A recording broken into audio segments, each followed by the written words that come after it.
Je suis Pierre Barthélémy, je suis journaliste scientifique au Monde. Je suis venu au Festival des Nouvelles Explorations pour essayer de répondre avec le public à une question qui est vieille comme l'Antiquité et peut-être même au-delà, c'est-à-dire à savoir est-ce que nous sommes seuls dans l'univers ou pas. Cette petite intervention s'appelle E.T. y es-tu? La question c'est d'essayer de savoir si E.T., si jamais il existe, est-ce qu'il se trouve dans notre galaxie? Est-ce qu'il y a des chances qu'il soit dans notre galaxie? Est-ce qu'il y a des chances qu'il soit près de nous? Est-ce qu'il y a des chances qu'on puisse entrer en communication avec lui? Pour répondre à ces questions, je m'appuie sur les travaux d'un astronome américain qui s'appelle Frank Drake.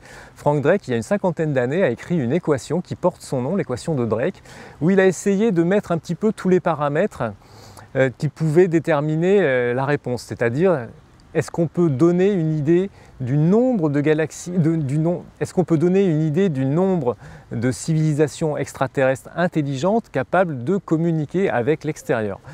Et il y a 7 paramètres dans cette équation qui parlent du taux de formation des étoiles dans la galaxie, des planètes qui accompagnent ou non ces étoiles, est-ce qu'elles sont habitables, c'est-à-dire est-ce qu'elles sont dans des endroits où l'eau peut être liquide, puisqu'on considère que l'eau est un élément indispensable à la vie. Est-ce que sur ces planètes-là, justement, la vie peut apparaître et être durable aussi?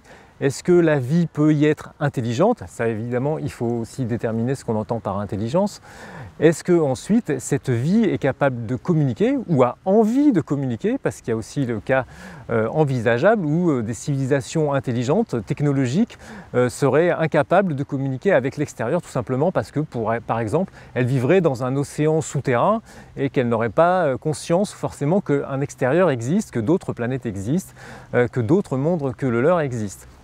Et la dernière des questions, c'est qu'évidemment, pour qu'on puisse communiquer avec quelqu'un, ou qu'on puisse recevoir le message d'autres, il faut que nous soyons synchrones. Vous imaginez bien que si jamais vous écrivez à votre amoureux ou à votre amoureuse, mais que le facteur met 100 ans à remettre la lettre, il y aura un petit problème dans la communication.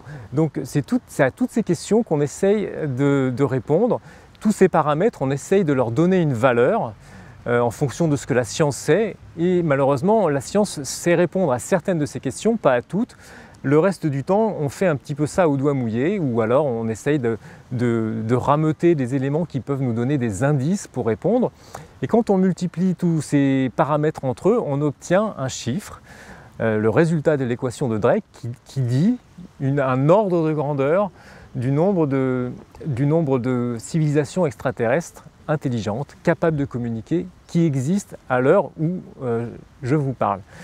Et la difficulté, c'est que suivant l'optimisme ou le pessimisme des gens qui répondent à cette question, on obtient quand même des résultats assez diamétralement opposés. Ça peut être des milliers ou peut-être même davantage pour certains, et ça peut être très peu, voire zéro pour d'autres, en fonction des paramètres qu'on met dans l'équation de Drake. C'est à tout ça qu'on va essayer de répondre avec le public, et surtout, ce qui est intéressant, c'est que toutes ces réponses convoquent plusieurs disciplines de la science, et on se rend compte aussi qu'en discutant des extraterrestres, on parle aussi beaucoup de nous.